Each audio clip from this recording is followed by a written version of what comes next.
Welcome to a new daily top Askreddit video. Today's topic. Historians of Reddit, what's a devastating event that no one talks about? Galveston, Texas was once considered to be one of the most important commercial ports in the United States and was referred to by several fantastical names such as the Queen City of the Gulf and the Wall Street of the West. All that changed when it suffered a near-direct hit from a devastating Category 4 hurricane in 1900, the deadliest natural disaster in American history. Pretty much the entire city was destroyed by a storm surge and anywhere from 8,000 to 12,000 people died. Galveston was rebuilt but it never truly regained its status. Houston became the state's commercial center in the storm's wake, in addition to other factors. There's a great book about this called Isaac's Storm by Eric Larson. Also Dark Water Rising. I remember watching a documentary on this in school. There was one guy who could tell there was a storm coming. He tried to warn people but not a lot of people believed him and there wasn't enough time to evacuate the whole city by then. The town of Ideaula, TX was also a major port town, destined to become a major city when it was wiped off the map by a hurricane. It's now little more than a ghost town. Leprosy colonies of Hawaii. People who were diagnosed with leprosy were forcibly banished to Kalaupapa to live out the rest of their lives. They were dug graves, had to stand in them, while their families and friends basically had a living funeral for them where they had the dirt thrown on them. They were then pronounced dead to the world and no longer part of the community. This continued through 1969 even after Hawaii officially became a state. Edit. Holy shit, I did not expect my comment to blow up. Thanks for all the awards and support, guys. Feel free to follow or message me for either geeky epidemiology factoids or NSFW content. I love chatting and meeting new people. Weren't a lot of them also more or less tossed from their boats and make to climb cliffs to even get to the island? I listened to a podcast about this and can't remember exactly. Also, descendants on the island had to fight to keep their homes once leprosy wasn't a threat and people wanted the land to make money. So true. The podcast I listened to about this is called This Podcast Will Kill You. http://thispodcastwikileao.com. This is fairly recent, started in 1998 and ended in 2003, but the Second Congo War. It's the deadliest conflict since WW2 with about 5.4 million deaths, a vast majority of them due to malnutrition and disease.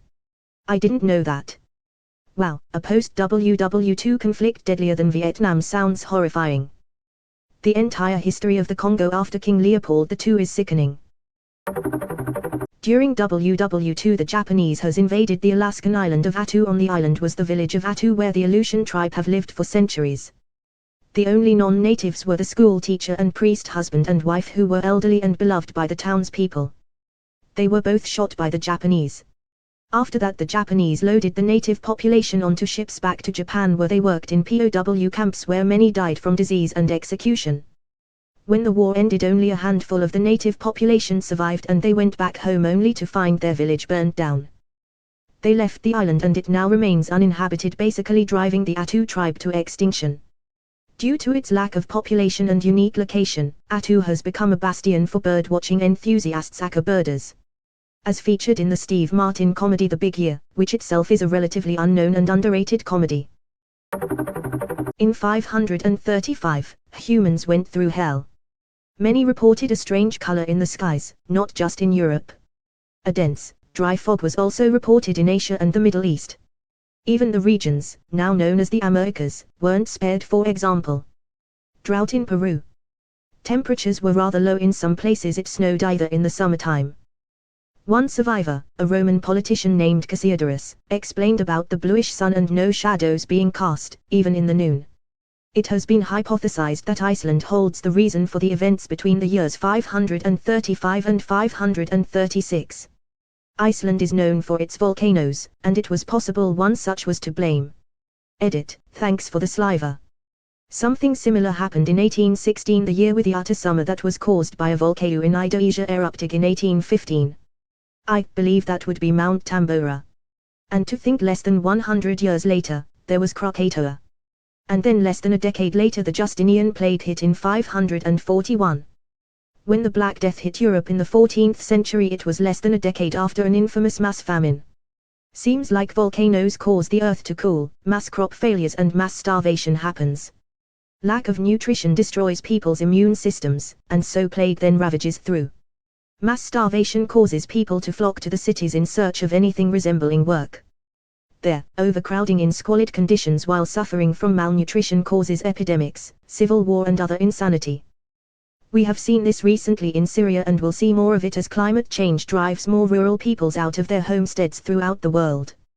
Can't wait for Yellowstone. At least when it erupts I'll be turned to ash instead of dealing the slow painful death others would have to deal with.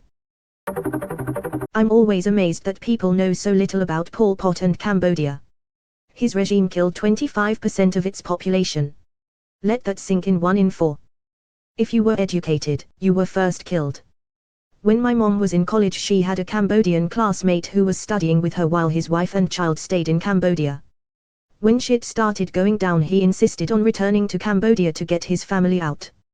My mom begged him not to go, and my dad, who was dating my mom at the time and had returned from serving in the Vietnam War just a few years earlier, even offered to go instead to try to get them out. He went anyway. As soon as my mom heard that they were killing the educated people and folks with glasses, she knew she would never see her friend again. He wore glasses. Before he left he gifted my mom charcoal rubbings he took at Angkor Wat. They are treasured by her to this day, and the only physical evidence she has that her friend existed. I grew up hearing this story. We remember him and his family and pray for them. We may be the only living people who remember them. This was long before I was born, but I will carry his story after my mom passes. We owe it to each other. I recommend a read of the book First They Killed My Father. It's an autobiography telling of the events that transpired in those times.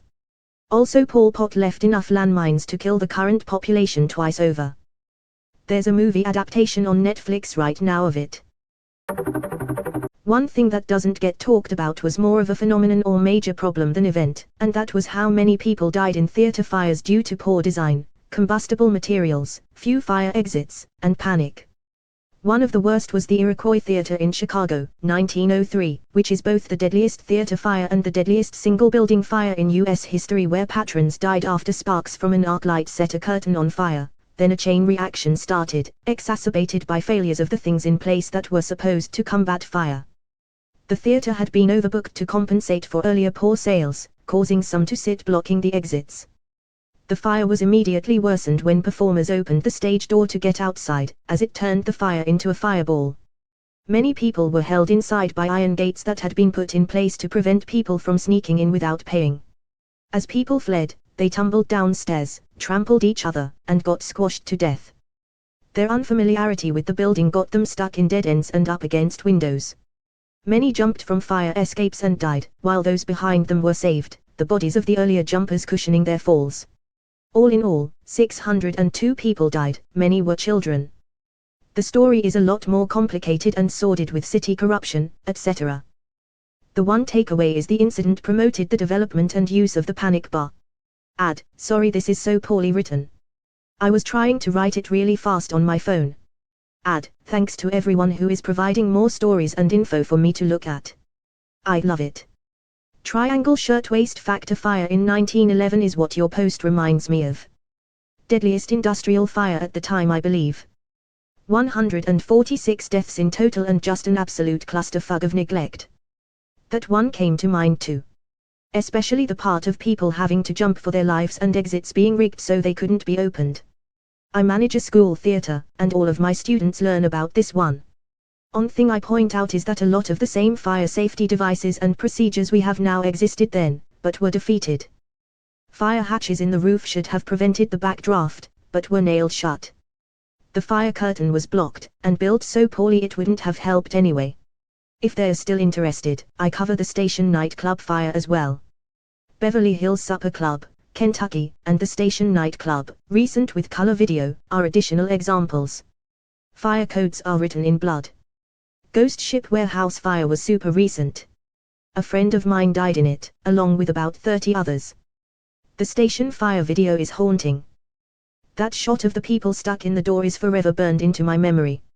It changed the way I view being in clubs or theaters.